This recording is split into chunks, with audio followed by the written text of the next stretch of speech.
오늘 우리에게 주신 하나님 말씀 누가복음 2장에서 보겠습니다. 누가복음 2장 8절부터 20절 말씀을 우리 한 절씩 교독하도록 하겠습니다. 제가 8절 읽겠습니다. 그 지역에 목자들이 밤에 밖에서 자기 양떼를 지키더니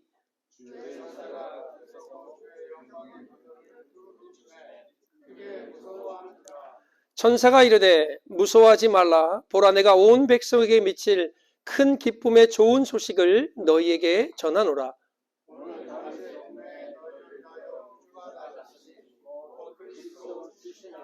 너희가 가서 강보에 쌓여 그 위에 누워있는 아기를 보리니 이것이 너희에게 표적이니라 하더니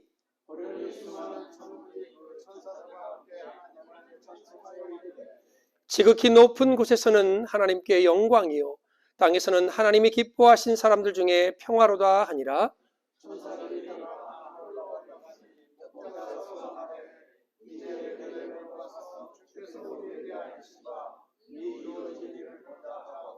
빨리 가서 마리아와 요셉과 그 위에 누인 아기를 찾아서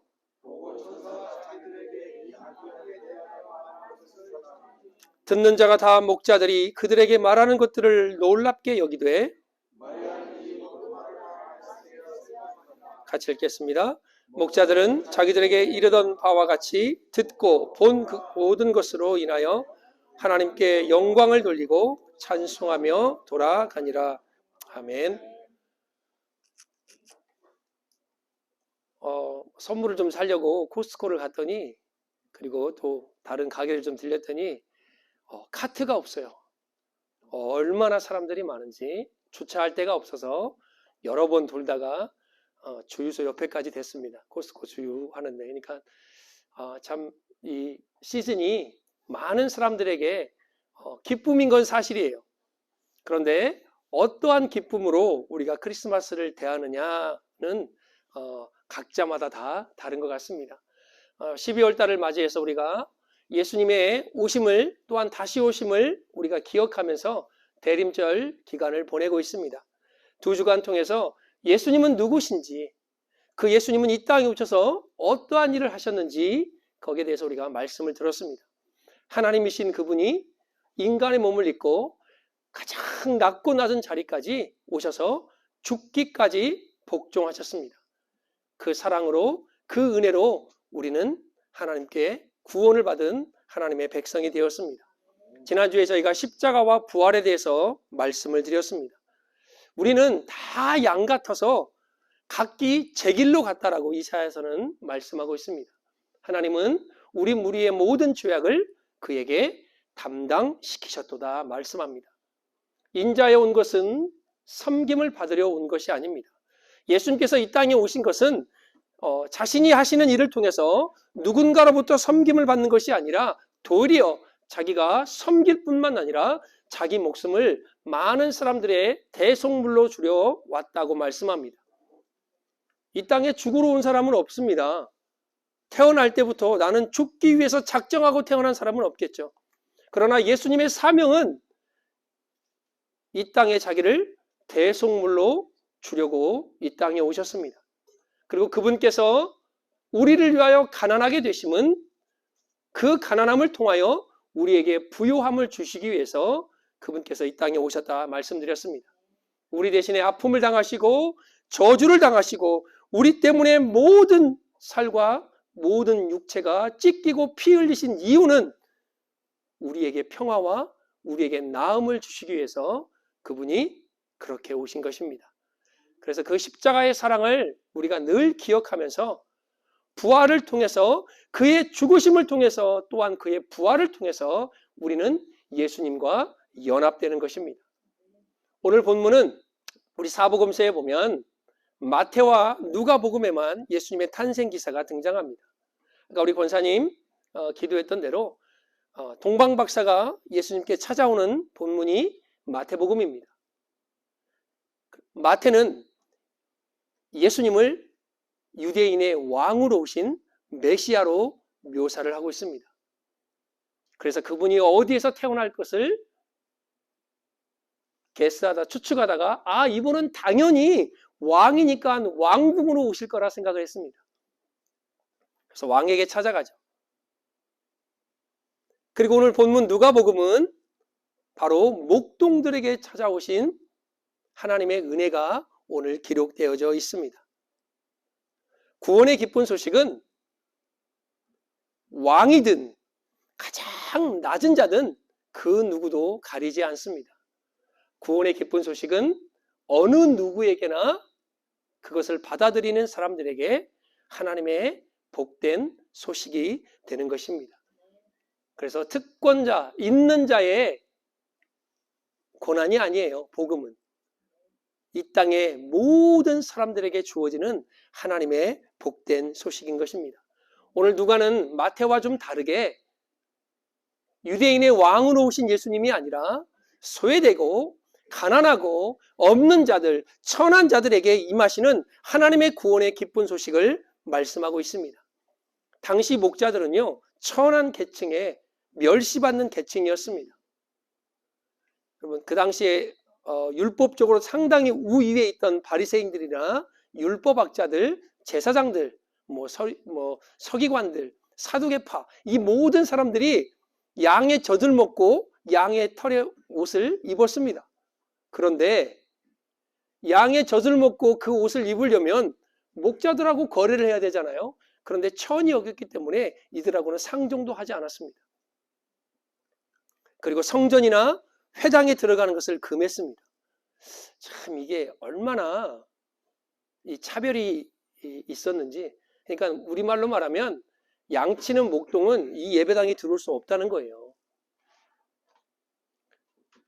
지금으로 말하면 우리 옛날에 막 그 똥찌개 지고 막 그 똥 풀어 다니는 사람이나 쓰레기차 쓰레기를 나르는 사람이나 지금은 대우가 얼마나 좋아졌는지 옛날에는요 막 천시했습니다. 만약에 예를 들어서 그런 사람들이 예배당에 들어올 수 없다라는 거예요. 왜? 목자들은요 양의 똥을 밟고 다녔기 때문에 그 오물을 밟고 다니는 그 사람들을 부정한 사람들로 취급을 했습니다. 그리고 하나는 거짓말쟁이로 취급을 받아서 법정의 증인으로도 설 수 없었습니다. 오늘 그런 사람들에게 하나님께서 구원의 기쁜 소식을 전합니다. 가장 낮은 자리에 있는 사람들, 절망 중에 있는 사람들, 소외된 사람들, 세상으로부터 업신당하는 그들에게 하나님의 구원의 기쁜 소식이 전해진 것입니다. 그래서 마태가 바라보는 예수님과 누가가 바라보는 예수님, 이 사복음서가 바라보는 예수님이 다 달라요. 구원의 기쁜 소식, 그 핵심은 무엇입니까? 바로 예수님이 이 땅에 오셨다라는 겁니다. 오늘 2장 10절부터 12절에 보면 천사가 이르되 무서워하지 말라. 보라 내가 온 백성에게 미칠 큰 기쁨의 좋은 소식을 너희에게 전하노라. 오늘 다윗의 동네에 너희를 위하여 구주가 나셨으니 곧 그리스도 구주시라. 아멘. 여러분, 왜 예수님이 이 땅에 온 게 기쁜 소식일까요? 이유는 예수님은 자기를 낮춤으로 이 땅에 오셔서 죽기까지 복종하신 겸손하신 분이시기에 그게 바로 기쁜 소식입니다. 왕이신 그분이 왕궁이 아닌 마국간에, 왕이신 그분이 황금 침대가 아닌 구유에, 왕이신 그분이 비단 옷이 아닌 강보에 쌓여서 정말 이 땅의 가장 낮은 자리까지 내려오셨습니다. 그래서 왜 기쁜 소식이냐? 저와 여러분들이 바로 그런 사람들인데 우리들에게 겸손의 왕이신 그분이 찾아오셔서 우리에게 복된 소식이 되어주신 것입니다. 왜 예수님이 기쁨의 소식입니까? 예수님은 그 어떤 누구라도 구원하기 원하시는 자비하신 분이시기 때문입니다. 오늘 본문에 보면 오늘 다윗의 동네에 너희를 위하여라는 단어가 있습니다. 이 말을 바꿔 말하면 오늘 다윗의 동네에 나를 위하여 구주가 나셨으니 곧 그리스도 구주시라. 다른 사람이 아닙니다. 너희를 위하여, 나를 위하여 이 땅에 오신 분이 바로 예수님이십니다.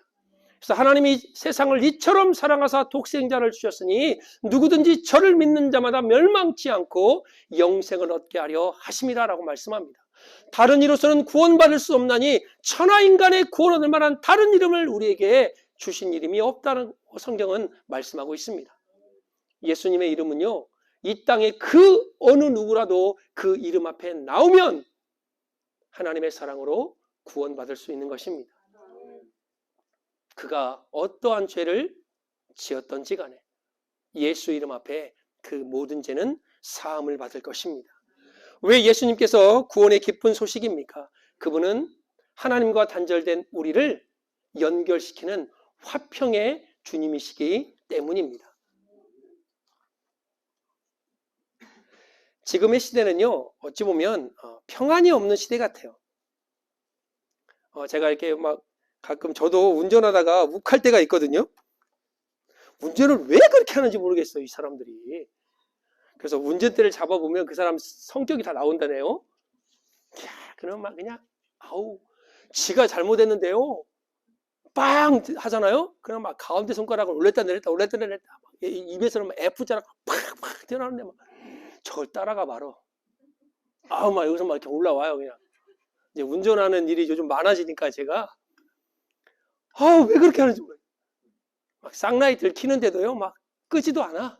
어찌나 밝은지 막 눈이 안 보여, 앞이 안 보일 정도로 막 그렇게 급해요. 조급하고 막 다급해요. 그리고 건들기만 하면 막 달라들어. 건달들도 아닌데 막 한번 나한테 시비를 붙여봐라. 너 한번 걸려봐라. 이런 식으로 사람들이 너무 지금 막 급하고 악하고 평온함이 없고 평안을 잃어가는 시대를 살아갑니다.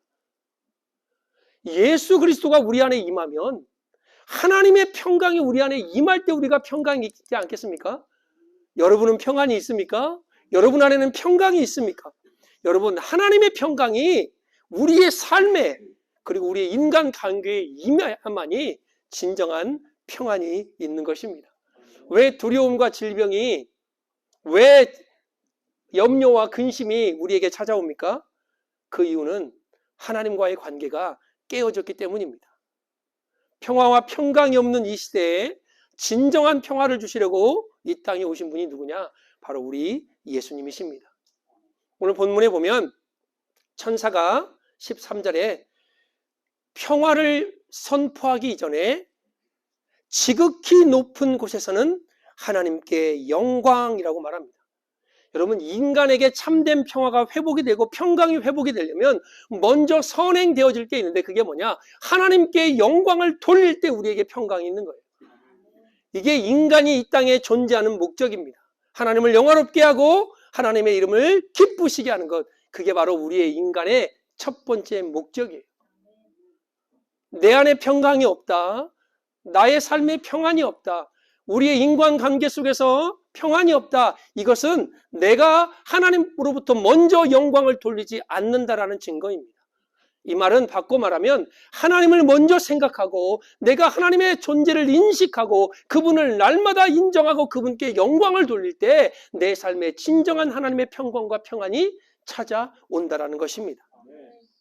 누가는 지극히 높은 곳에서는 하나님께 영광이요 땅에서는 하나님이 기뻐하신 사람들에게 평화로다라고 선포합니다. 그리고 천사들이 떠나 하늘로 올라가니, 여기서 보세요. 너무나 장엄한 장면이 등장합니다. 오늘 목자들에게 찾아온 것은 천사 단수로 기록되어 있습니다. 그러나 하나님을 찬양할 때요, 13절에 보면 호련히 수많은 천군이 그의 천사들과 함께 하나님을 찬송하여 이르되, 이게 우리 주님 예수 그리스도가 이 땅에 오실 때 온 우주가, 온 하늘이 그분의 나심을 기뻐하며 찬양한 내용입니다. 그런데 이 사건이 또 한 번 일어날 것입니다. 언제요? 우리 예수님이 이 땅에 다시 오실 때. 이 땅의 모든 피조물들이 하나님을 찬양하고 다시 오실 예수님을 바라보며 그분께 영광을 돌리는 그날, 바로 이 땅에 예수님이 오셔서 기쁜 소식이 되신 이유는 바로 나를 위해 낮아지시고 나를 위해 그분께서 찢기시고 모든 죄를 사하실 뿐만 아니라 그분께서 우리를 위하여 하나님의 놀라운 은혜를 선물한 것입니다. 그래서 그분의 평강이 있을 때, 하나님의 은혜가 우리 안에 임할 때 우리의 모든 삶에 하나님의 평강이 임하게 되는 것입니다. 오늘 그 소식을 들은 목자들의 반응을 볼까요? 15절에 천사들이 떠나 하늘로 올라갔습니다. 목자가 서로 말하되 이제 베들레헴으로 가서 주께서 우리에게 알리신 바 이 이루어진 일을 보자 하고 라고 말합니다. 여러분, 목자들은요, 말씀을 듣고 지체하지 않았습니다. 그리고 베들레헴으로 가서 천사가 말한 표적, 강보에 쌓인 예수 그리스도를 확인하고 싶었습니다. 양떼를 지키는 그들, 한번 좀 생각해 보면 가장 천하고 낮은 사람한테 왕이 오심을 너가 증거해라라는 그런 사명을 받았다면 얼마나 기쁠까요? 막 익사이팅 되지 않겠어요? 흥분되지 않겠습니까? 아마 우리 이명수 집사님이 이제 여기 계신데 어느 날 윤석열 대통령을 공항으로 모시러 가는 픽업의 사명을 맡으셨다. 그러면 아마 카톡으로 온 집안 사람들에게 다 알릴 겁니다. 나 오늘 대통령 만나러 가. 내가 그분을 픽업해. 아니, 만약에 미국 대통령을 우리 김한식 장로님이 모시러 가서 집에서 한 3박 4일 동안 있게 한다. 그러면 이거는 물론 바이든 대통령 싫어하실 수도 있겠지만 그만큼 높은 주위에 있는 사람을 낮은 내가 섬기고 그를 위해서 무언가를 할 수 있다는 것은요, 큰 특권이 아니겠습니까? 오늘 목자들이 그렇게 무시당하고 회당과 성전에도 들어갈 수 없고 자기들은 법정에 설 수도 없고 그렇게 천시받고 무시받았던 그들에게 천사가 나타나서 하늘의 놀라운 사명을 그들에게 준 것입니다. 그러니 어찌하니 그들이 흥분이 되지 않았겠습니까? 그리고 베들레헴으로 뛰어가서 주님께서 알리신 바 그 말씀을 확인하였습니다. 그리고 구유에 누인 그 아기를 보며 그들은 아마 큰 감격을 했을 것입니다. 여러분, 말씀을 듣는 것은요, 복입니다. 그러나 그것을 넘어 더 큰 은혜는요, 그 말씀이 이루어지는 것을 내가 보는 거예요. 사도행전 17장에 보면 베레아 사람들이 등장합니다. 그 사람들은 하나님의 말씀을 듣고 그 말씀이 정말 그러한지 날마다 그 성경을, 그 말씀을 상고했다라고 말씀하고 있습니다. 우리에게 들려진 말씀, 우리에게 익혀진 말씀, 이 말씀이 어떻게 우리의 삶에 실현되는지 확인하는 것이 영적인 체험입니다. 그리고 살아있는 신앙으로서의 성장입니다. 목사님, 저는 왜 믿음이 자라지 않죠? 목사님, 왜 저는 항상 여기서 이렇게 제자리 걸음만 하는 것 같죠? 그게 아니라 여러분들이 말씀을 가지고 그 말씀이 내 삶에 실현되고 성취될 수 있도록 나의 믿음을 그쪽으로 이끌어 가야 되는 것입니다. 목자들은 자기들이 경험한 그 말씀, 들은 말씀을 직접 확인하였고 그 말씀이 자기들 눈앞에서 실현되는 것을 보았습니다. 그게 바로 영적인 체험이에요. 요즘 그 유튜브에 보니까 어떤 목사님이 장로교에 대해서 설명하시면서 장로교가 1900년도에 출발해서 막 내려오면서 이것저것 다 섞여가지고 장로교인지 오순절인지 침례교인지 막 모를 정도로 다 그게 됐대요. 막 쓰러지고 넘어지고 랄랄라 하고 그런데 그것과 성경에 나와 있는 은사들까지는 우리가 터치할 수 없지만 하나님이 주신 말씀으로 기준을 하지 않으면 우리 신앙뿐만 아니라 교회 또한 무너지게 되어 있습니다. 너무나 세상 것들과 많이 접하고 너무나 세상 것들이 교회 안에 들어와서 하나님의 말씀이 아닌 우리가 과거 유대인들이 말하는 전통이나 아니면 상식이 이 교회에 하나님의 말씀보다 더 위에 서게 되는 오류를 범하게 되는 것입니다. 여러분, 목자들처럼 하나님의 말씀을 들으면 그 선포된 말씀이 내 삶에서 이루어지는 것들을 보게 되는 것이 영적인 체험이에요. 그것보다 더 큰 체험이 어디 있습니까? 막 몸이 막 뜨끈뜨끈해져야 돼요? 그 감기 몸살이에요. 조심하세요. 성령님이 오신 것 같아요. 몸이 뜨거워져요. 그럴 수 있습니다. 그러나 한 80, 90%는 감기 몸살 증상이에요. 뭔가 막 이렇게 쓰러져가지고 입신해서 막 하늘나라 보고, 성경을 보면 다 하늘나라 보고 와요. 말씀 안에 다 하늘나라가 있잖아요. 뭔가 영적인 특이한 것을 체험하려고 하지 마십시오. 그래야만 믿음이 자랄 거라고 착각하지 마십시오. 그것을 경험한 사람만이 믿음이 좋은 거라고 착각하면 안 됩니다. 그럴 수도 있습니다. 그러나 말씀으로 들어가서 말씀이 선포되어지고 그 말씀이 선포되어진 것이 내 삶에 이루어지는 것을 보는 것이 가장 최고의 영적인 체험입니다. 이 순서가 바뀌면 안 돼요. 말씀으로 악한 영을 쫓아내고, 말씀으로 성령의 역사가 임하고, 말씀으로 하나님의 능력이 나타나고, 말씀을 벗어나면 안 되는 것입니다. 오늘 목자들이 하나님의 말씀을 듣습니다. 그리고 그 말씀이 정말인지 그 이루어진 것을 보기 위하여 베들레헴으로 달려갑니다. 봤습니다. 그러면 이제 어떻게 해야 되나요? 듣고 본 모든 것을 그들은 말했습니다. 이게 바로 증인의 삶입니다. 사도행전에 나온 말씀처럼 너희가 거룩하고 의로운 일을 거부하고 도리어 살인한 사람을 놓아 주기를 구하여 생명의 주를 죽였도다.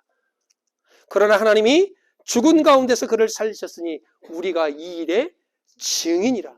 여러분, 왜 증인이 힘이 있습니까? 사실대로 보았기 때문에 힘이 있는 거예요. 오늘 목자들은 자기가 들은 바, 본 바를 그대로 전했습니다. 그런데요, 오늘 18절에 보면 듣는 자가 다 목자들이 그들에게 말하는 것들을 놀랍게 여기되, 이 놀랍게가 원어에 보면 이상하게 여겼다는 말입니다. 우리는 우와 이게 아니라 이거예요. 왜 그랬을까요? 왜 이상하게 들었을까요? 왜 우리 그 사투리로 안 입고 끼 보았을까요?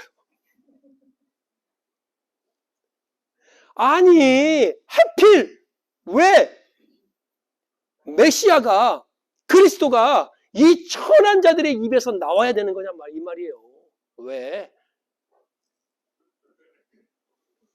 지난주에 말씀드렸듯이 메시아는 정치적인 왕, 능력의 왕, 어마어마한 왕으로 와야 되는데 말구유에 강보에 쌓인 이 어린아이 중심으로 하나님의 역사가 돌아가야 되는 거냐고 이 말이에요.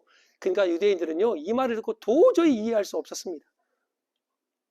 가끔 우리 교회에서도 그러죠. 나보다 오래 믿지도 않은 사람이 그냥 하나님의 은혜를 받고 막 변화될 때가 있잖아요. 왜 하필이면 저 사람이냐 이거예요. 나보다 못 가졌고 나보다 못 배웠는데 왜 나보다 늦게 믿었는데. 여러분, 하나님께 은혜 받는 것은요 순서가 없어요. 예수 믿은 지 전 1년밖에 안 됐는데요, 뭐 몇 개월밖에 안 됐는데요, 먼저 된 자가 나중되고 나중된 자가 먼저 된다는 게 성경의 원리입니다. 그러니까 여러분들은 먼저 됐으면 그 먼저 된 것을 빼앗기지 않으려고, 천국은 침노하는 자의 것이니까 여러분들이 그것을 지키려고 몸부림을 쳐야 되는 거예요. 어디를 가나 이런 부류들은 다 있습니다. 목자들이 말하는 것을 거꾸로 받아들이고 왜곡하고 삐지고, 왜 니네들의 입에서 이 소리가 들려야 되냐? 너희들같이 천한 직업을 가진 자들이, 너희같이 회당도 출입할 수 없는 자들이 어떻게 이런 놀라운 일을 경험했냐 이겁니다. 천사가 와서 아기 예수가 태어날 것을 말씀하고, 또 그 아기 예수를 보는 순간 천군 천사들이 그분을 찬양하는 그것을 이 목자들이, 목동들이 봤다는 거예요. 그러니 이 종교 지도자들과 그 당시의 기득권자들이 도저히 이해할 수가 없죠. 복음을 듣고도 마음에 의심이 가득한 채, 아니 아마 믿고 싶지도 않은 마음이 더 컸을 것입니다. 여러분, 예수의 얘기가 선포될 때, 하나님의 아들이 선포될 때, 하나님의 말씀이 선포되는 그곳에 우리는 가장 낮은 자로 겸손해져야 됩니다. 교만할 이유가 없습니다. 여러분을 써주심에 감사해야 돼요. 하나님이 오늘 탈탈 털고 다 올라오라고 하면 여러분들이 뭐를 하나님 안 됩니다라고, 오늘 아드님 와가지고 밥 해줘야 되는데 하나님 조금만 참아주십시오, 이리 말할 수가 없어요. 하나님 저 다음 주에 저 설교해야 되는데 안 돼요, 안 돼. 내일 크리스마스인데 크리스마스라도 좀 어떻게 보내고 하루하루 나를 부르시고 나를 써주시는 하나님 앞에 감사하십시오. 오늘 19절에 보면 마리아는 이 모든 말을 마음에 새기어 생각하였다라고 말씀하고 있습니다. 이 말씀은요, 말씀을 고이고이 간직하고 마음속에 곰곰이 되새겼다는 말입니다.